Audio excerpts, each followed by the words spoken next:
Hello, my name is Steve Gerhardt, and this is the Unagi Observer. This week is going to be a review of the second season of Iron Fist so far.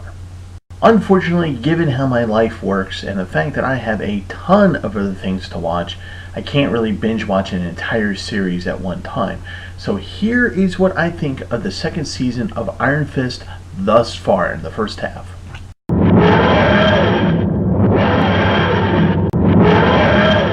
And just a disclaimer, for transparency as they say, I am a large fan of the Netflix portion of the MCU.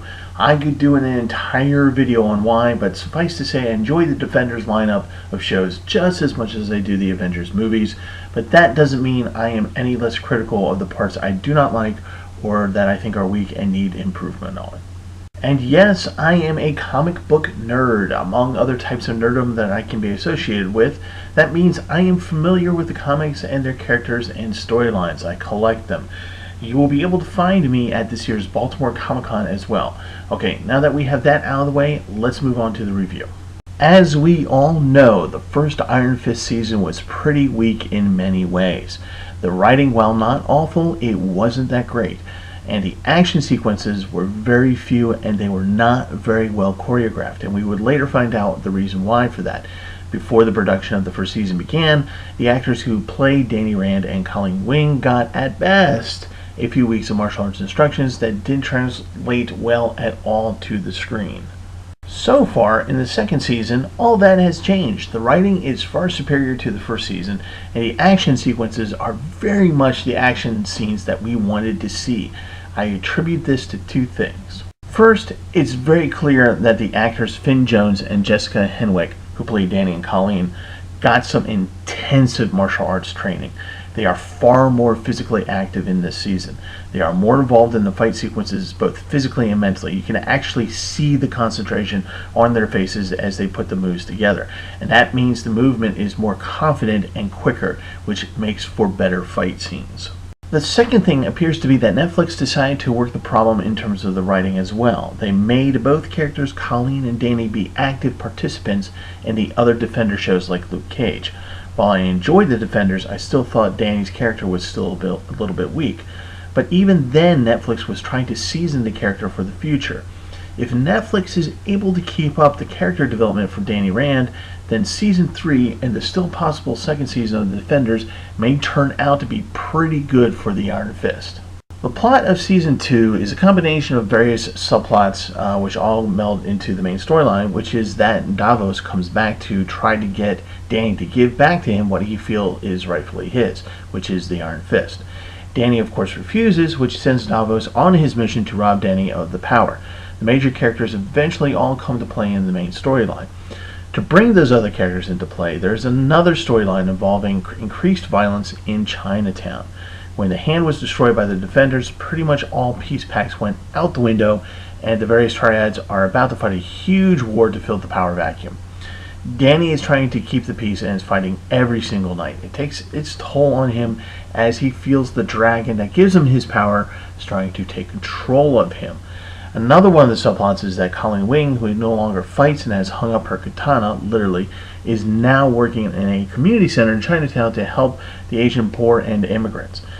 When a mysterious box shows up and it has her family's crest on it, and so far Colleen has been trying to track down who left it because it's a personal heirloom of hers that she had thought that she had lost a long time ago.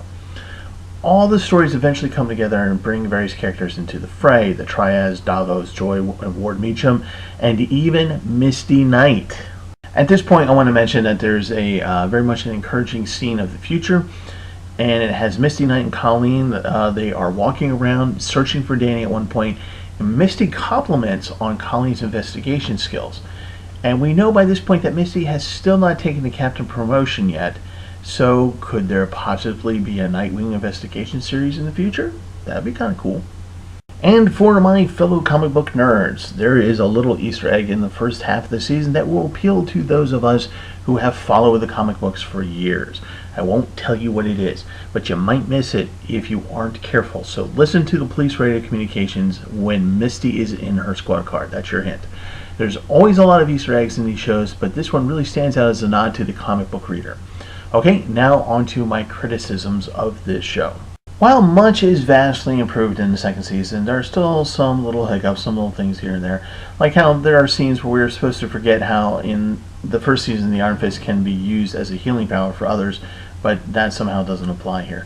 And there are still some plot point corners that appear from time to time, but still not nearly as bad as in the past. One of the things I'm not happy about is the fact that the Netflix MCU character Claire is looking like she will be written out of the MCU. I really hope that doesn't happen. Much like Coulson for the Avengers, Claire is the glue for the Defenders.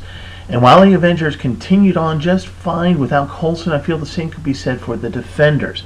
But instead of ripping off the Band-Aid and just, writing Claire out, it looks like the Netflix writers are going to try to replace Claire with another medical professional who plays Ward Meacham's girlfriend.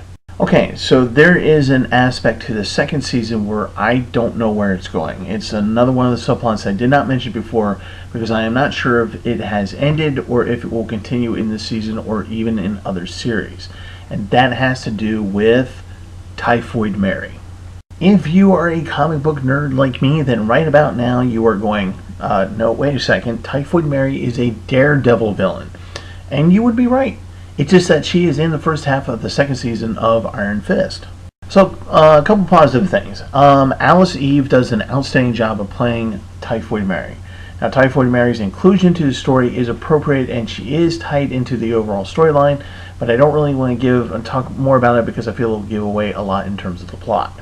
Mary, or Typhoid Mary, is still schizophrenic. She still has her badass knives, and when she turns from Mary into Typhoid Mary, she is very creepy and very violent, just as in the comic books. However, Netflix opted to depower her.